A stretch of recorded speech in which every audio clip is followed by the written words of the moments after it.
Welcome back to my YouTube channel. Make sure to like and subscribe to the channel for more interesting stories like these. Now, let's get into today's story video. My 29 male, ex-fiancé 29 female, cheated on me 4 years ago. I picked myself up and came back stronger than ever. This occurred a while back, but I thought I'd post it in the hopes of telling those whose lives have been shattered by infidelity that their world is not over, and that things can only get better from here on out. Disclaimer: names and other information have been modified to protect people's identities. I met my ex-fiancée, let's call her Jane, at a coffee shop 7 years ago. I was standing behind her in a lengthy, slow-moving line when we began conversing. We hit it off right away and even sat and drank coffee for nearly an hour together. We ultimately exchanged phone numbers before parting ways. I was cautious to get serious with her at first, since I had just begun as an analyst at a huge investment bank and the hours were really terrible. Think 70-80 hours a week when things were sluggish, and up to 120 plus when we were working on live transactions.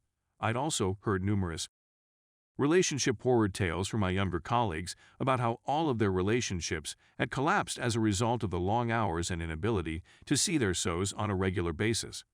After a few dates with Jane, though, it was evident that I was falling for her and that she felt the same way about me. I expressed my fears about my work hours causing our relationship to fail, and she informed me that she genuinely loved me, that it would be a pity if we didn't even try, and that any storm could be weathered if we remained dedicated and were understanding towards one another. She kept her promise, and the following 3 years were filled with Everest-like highs and horrible lows, but we persisted. She was kind and understanding, and she never made me feel bad about staying up late at work rather than with her. She lavished me with love, care, and compassion, and often expressed her gratitude to be with such an outstanding person as me.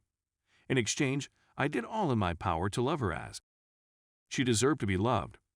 To everyone's amazement, we were stronger than ever at the conclusion of this 3-year period, whereas all of my other analyst relationships had shattered and burned. During this time, I felt it was time to start recruiting for private equity opportunities. If I am successful, my hours will be considerably decreased, and my already ridiculously high income will be increased much more. I also determined that I wanted to spend the rest of my life with Jane, this incredible lady who had stood with me even through my bad junior banking years. While we were on vacation in Spain, I purchased a ring and proposed to her. When she said yes, I was overjoyed. This is the point at which everything turns to **. She was in the bathroom one day when she realized she had left her phone on the bedside table. I felt the smallest desire to snoop. At this time, she had done nothing that would cause me to assume she was cheating, and I had no inklings that anything was amiss. I'd only had a passing hankering, and it's not like she'd ever find out I'd snooped. Long story short, I snooped and discovered a named female I didn't recognize in her conversations. I clicked in, and what I saw both infuriated and crushed my heart. Lots of sweet nothings, nudes, and so on. They even sent me SMS comparing the size of my erection to his. What made matters worse was that he seemed to be taller and more attractive than me. I'm 5'9" and barely slightly over average in terms of appearance. I was trembling so violently and felt so terrible that I hung up the phone and walked outside to take a break. My mind was racing as I walked down the street. My initial thinking was that it was my fault, that she simply wanted to be loved, and that I couldn't give her the attention she needed because of my job. Sad, right? I wanted to confront her when I came home, but I was terrified since I loved her so much, and confronting her may damage our relationship. My thoughts raced from, hey, this isn't that horrible, right? It's just a couple of messages. It's not like they had. You just have to put in a little more effort, and she'll love you again, to how dare she do something so vile to you behind your back. I eventually determined that I needed additional evidence before making a choice, as if the texts weren't sufficient. I went out and got a little camera, which I put amid some other items on a shelf in the corner of our bedroom. I turned it on the following day before heading to work. Later that night, at 10 p.m., I triggered the camera and saw precisely what I had hoped not to see, but was expecting to see: her being railed by the person she was messaging on her phone. All aspirations of reconciliation and whatever remaining affection I had for her were suddenly dashed. I puked in the bathroom and ran out the door to my closest friends, let's call him Owen Place, where I broke down and wept harder than I had ever cried in my 25 years of life. After I had cooled down, Owen and I drank thick scotch and discussed my next step after I had finished ranting. We spoke all night until we both had to go for work the following morning.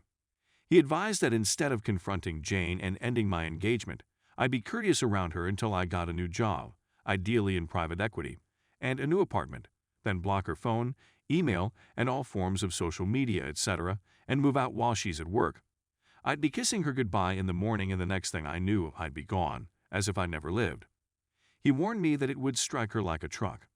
I was completely on board with this idea, but I informed him that I'd like to go to a different continent, most likely New York, where I'd be completely gone.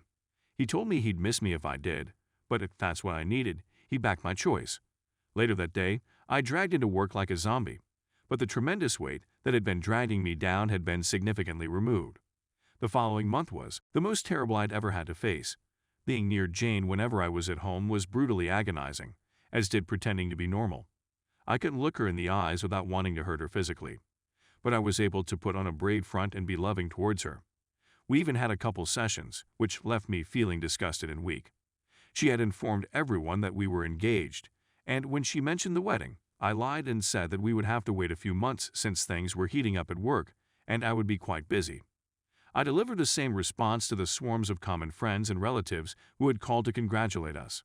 I sobbed a couple times in the office toilet late at night, knowing she was probably sleeping with AP at the time. It was a marvel that I was able to keep going for as long as I did. It helped me to remain at the workplace as late as feasible or to just roam about the city when I ended earlier than normal. Meanwhile, I was reaching out to headhunters in New York in the hopes of recruiting for private equity associate positions there while also preparing for their LBO modeling exams. I'd also informed my other close pals what I was planning to do, and they all said they'd be there for me no matter what. I had a few interviews lined up with New York-based private equity firms after a few weeks of interviews with headhunters. Everything was going just as planned, but this isn't a dream world, this is reality, and life soon threw me a curveball that utterly smashed my plan, but not in the manner you may imagine.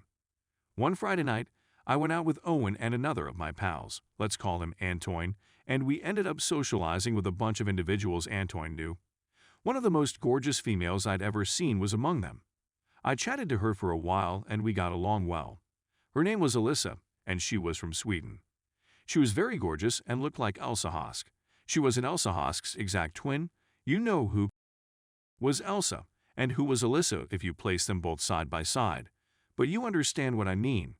We had a lot in common, including the fact that she was pursuing her master's degree at my alma mater and, in fact, was pursuing the same program as I was, and that we had both grown up in Asia. I was going to go to New York right away, but I couldn't stop myself from exchanging phone numbers with her. We eventually went on a couple dates and slept together. I'd never felt so desired and understood by anybody before, not even Jane at the beginnings of our relationship. And for the first time in weeks, I felt really content. We shared our innermost sentiments with each other one night after sleeping together. She said how her ex cheated on her, I didn't urge her, and how she despised and had no regard for infidels. I then detailed my present condition to her, and she laughed, not at me, but in amazement and astonishment at how I was about to bash Jane. She then asked if there was any way I might remain instead of going to New York. I replied I'd think about it, but deep down, I didn't want to go. I had no intention of becoming connected with anybody, but Alyssa was so lovely that I couldn't help but fall for her.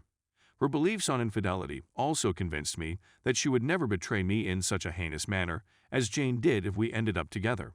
She threw a huge curveball. Some may argue that I'm cheating on Jane and that I'm now as bad as she is. I disagree with the former since she cheated first, thus I had no need to be true to her after that. I agree with him. I'm a barbarian. Stay tuned for the next part.